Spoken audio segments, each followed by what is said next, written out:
Ndabaramukije cyane bakunzi b'ikiganiro igitondo gishasha. Amahoro y'Imana, kugubwa neza, kubanirwa no mu byanyu no mu banyu, nivyo ndabipfurije. Nkuko mubibona kandi mumaze kubimenyera, mutirabanye na jewe Janvier Imana irambona, nkabarije mwe sanzwe ndabategurira kandi nkongera nkabashikiriza ikiganiro igitondo gishasha. Ndabaha ikaze rero mu kiganiro cacu cuno munsi, aho nagomba ngo dusangira amajambo dusoma mu butumwa bwiza bwa Yesu Kristo uko bwanditswe na Matayo igice c'10 umurongo wa 22. Ayo majambo avuga ku kungene Yesu yabwiye abigishwa biwe canke intumwa ziwe, ababwira amarushwa azobabako. Hanyuma ayo majambo tuyasanga rero mu gice c'10 ku murongo wa 22 avuga ngo muzoba mwanswe na bose babahora izina ryanje, ariko aha rero niho ndondera ijambo ry'uno munsi, ariko uwihangana agashitsa iherezo niwe azokira. Imana yacu nihimbazwe. N'iri jambo ngomba ko tugobotoramwo rivuga ngo uwihangana agashitsa kw'iherezo niwe azokira. Imana yacu nihimbazwe. Aba ni babigishwa ba Yesu bariko barabwirwa no majambo ahabwa ngo hera mbatumye mw'isi mu mahanga hirya no hino nk'intama mu mabingira y'inkazi. Imana yacu nidutabara. N'ibindi vyinshi muze musome ukurikiranye neza usanga aya majambo aravugwa ahantu ashaka kuri hatatu hose avugira ijambo rivuga ngo uwihangana agashitsa iherezo niwe azokira. Irya mbere turisomye ngaha nyene mu butumwa bwiza bwa Yesu Kristo ko bwanditswe na Matayo igice c'10 ku murongo wa 22. Tubonye avuga ngo muzoba mwanswe na bose babahora izina ryanje, ariko uwihangana agashitsa iherezo niwe azokira. Uwundi murongo tuwusanga mu gice ca 24 ku murongo wa 13 ngaha muri buno butumwa bwiza bwa Yesu Kristo ko bwanditswe na Matayo, havuga ngo ariko uwihangana agashitsa kw'iherezo niwe azokira. Niryo jambo riko ndaronderamwo, muze murabe kumbure nani majambo akikuje iyi mirongo turiko turasoma. Muri Mariko naho 13:13 naho nyene hari amajambo nk'aya avuga ngo muzoba mwanswe na bose babahora izina ryanje, ariko uwihangana agashitsa iherezo niwe azokira. Imana yacu nihimbazwe. Bene data bakunzi ba kino kiganiro igitondo gishasha, ni aya majambo mbazaniye, niyo numva mfise mu mutima, niyo numva no gutekerera. Murazi ko kino kiganiro gifise intumbero yo gusangira namwe ijambo ryo mu gatondo, ribe ijambo rya meditation ryo kuzirikanako, canke ribe novuga ngo impamba y'umunsi. Murumva nyine nta mwanya wo kuzirora ngo tuzane ngo by'amateoloji ngo ivy'ibiki ngo ibitabo ngo ibi na biriya bivuga ibi n'ibi, nta mwanya wavyo ubuhari. Twifuza rero kuba umwanya utwarika udashobora kubuza umuntu gukora ibikorwa vyiwe vya misi yose. Mw'isi duhura n'ibibazo vyinshi, mw'isi duhura n'intambara nyinshi, kandi twitwa abigishwa ba Yesu Kristo, twitwa abemera Kristo Yesu. Mw'isi duhura rero n'ibiturondera vyinshi bigomba kudukura mu buntu bw'Imana. Duhura n'akarenganyo, duhura n'intambara, duhura n'amakuba, duhura n'amarushwa menshi, duhura n'amageragezwa menshi, dutakaza vyinshi, dusabwa kwihanganira, dusabwa guheba, dusabwa kwemera kurenganwa, kuko mw'isi atari iwacu, iwacu ari mw'ijuru nk'uko ijambo ry'Imana ribivuga, kandi kuko mw'isi ibidutumbera vyose bitugerageza, bidutirimutsa, bigomba kutwigiza kure y'Imana, ivyo vyose bigomba yuko kwihangana kwacu gucobogora, novuga ngo kugabanuka, binakunze guhera ntidusubire kugira novuga ngo ukwihangana na gukeya. Imana yacu nidutabare. Yesu rero ariko arabwira bano bigishwa biwe, akababwira amakuba bazohura nayo, akababwira ingene bazokwanywa na bose, akababwira ingene amahanga yose azobahagurukira akabagwanya. Ababwira ngo ariko nubwo bimeze gutyo, nubwo bizoba bimeze gutyo, nubwo muzoba mwaswe n'amahanga yose, nubwo muzoba muriko murahamwa, uwaho muciye hose muhamwa, aba n'Abisirayeli bariko barabwirwa aya majambo, uwihangane, Imana yacu nidutabare.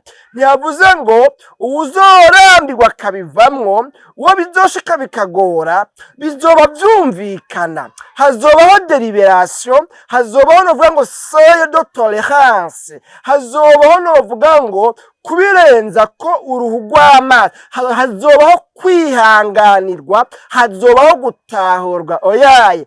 Ariko ababwiye kandi abamenyesheje yuko ngo ikintu kizotuma aba bigishwa biwe bakira mu bihe nk'ibi, bakagera ku gutabarwa kwabo, kuko gutabarwa kwabo kurahari, igihe cyo gutabarwa kwabo kirahari, ariko ikintu kizotuma bashika ku gutabarwa kwabo si uko bazorambirwa, si uko bizoba byumvikana, si uko bazotahurwa, ariko ngo kwihangana, umuntu agashinga iryinyo ku rindi, umuntu agatubika umukanda, akemera, akihanganira ibyo ariko aracamwo, agashishikara kubandanya urwo rugendo, naho ruzoba ruriko ruca haduga, naho ruzoba rurimwo amahwa menshi, naho uzoba ari umusozi mu ruhanya. Kwihangana, umuntu agashika kw'iherezo badisimwe, nico babwiwe ngo nico conyene kizotuma bakira.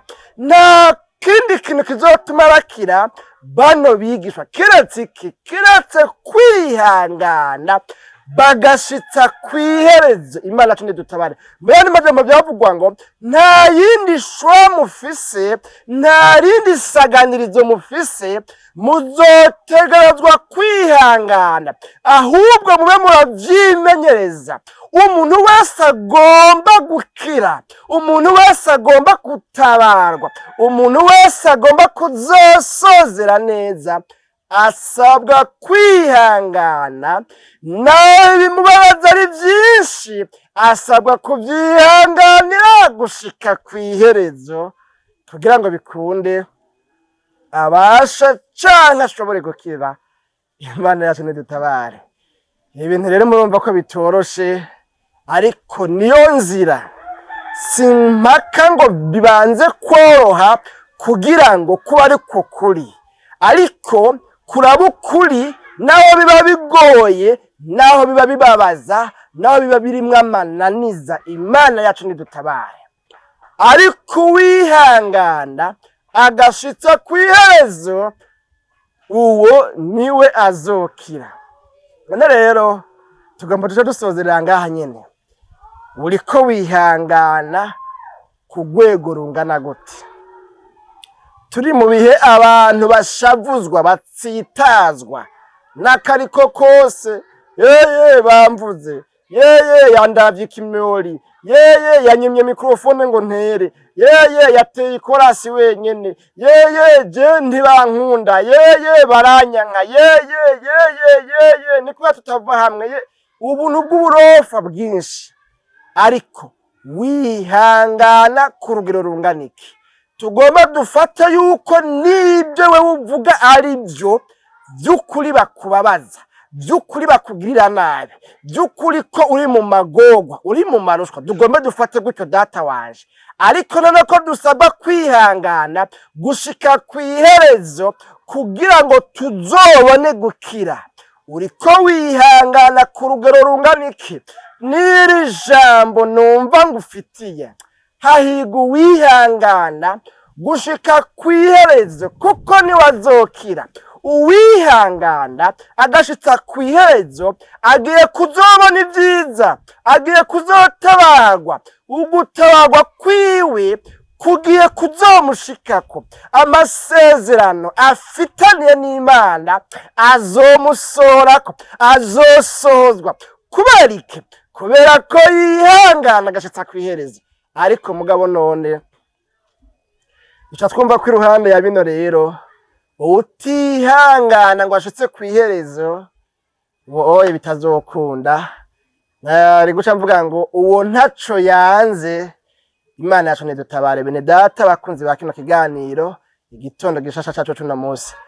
Ariko wihangana agashitsa kwiherezo, naho yoba yaswe n'amahanga, naho yoba yaswe na bose, naho yoba ariko hamwa na bose, naho yoba ariko arabihomberamwo ivyiwe, umuntu yogirirwa ubwo buntu akihangana gusa agashitsa kwiherezo, uwo ni wazokira. Ndagomba rero ngo dusenga Imana, dusengere kuri kino kintu cyo kwihangana, kuko burya ntivyoroshe kwihangana, wihanganira umusonga, igisata, indwara, ibibazo, ubukene, ivy'ubuzi, kandi ubona umengo hari izindi nzira zitejejwe wo bironkamwo.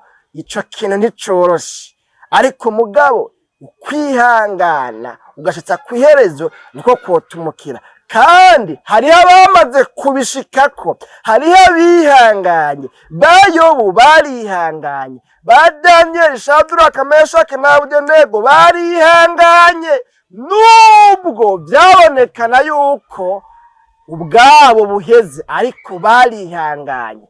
Ntaco tworonka tuzireguza, kuko kwihangana ugashitsa kwiherezo birashoboka. Hari abo byashobokeye, hari abo byakundiye, natwe bitegerezwa kudukundira. Aho byatugoye dusaba Imana imbabazi, tubwire Imana ngo Mana byarangoye, Mana nkunda kunanirwa kenshi, Mana simfise kwihangana na gukeya, Mana jewe bihora bingora, ndakwinginze ngo nanje unteremwo runo rushinge, winjize mu kwihangana, kuko numvise kw'icotuma nkira ari uko no kwihangana ngashitsa kwiherezo kugira ngo bigene neza. Tubwire Imana rero uti Mana aha byarangoye, Mana bihora bingora, Mana mu kwihangana, Mana ndagomba kubandanya nubwo bigoye, nubwo biruhije, ndagomba kubandanya, ngomba kunesha nubwo bigoye, ngomba kwihangana ngashitsa kwiherezo.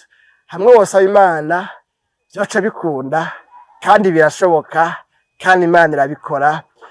Twaba turirimba ikorasi mu masengesho nkiri umwana ahantu nakuriye, yavuga ngo turasavye imiheto yo kugwanya Satani, ngo kandi ngo Umwami Yesu arayibanga. Imana yacu nidutabare. Urumva rero ibi birashoboka, dusaba kwihangana, turagomba kwihangana kudushikana ku kwihangana gushika kwiherezo, kandi Umwami Yesu arakuduha. Dusenga Imana rero naho ubutaha mu kiganiro igitondo gishasha cy'ubutaha. Mwami w'abami Yesu, tugushimiye cyane kubwa n'amajambo twumvise.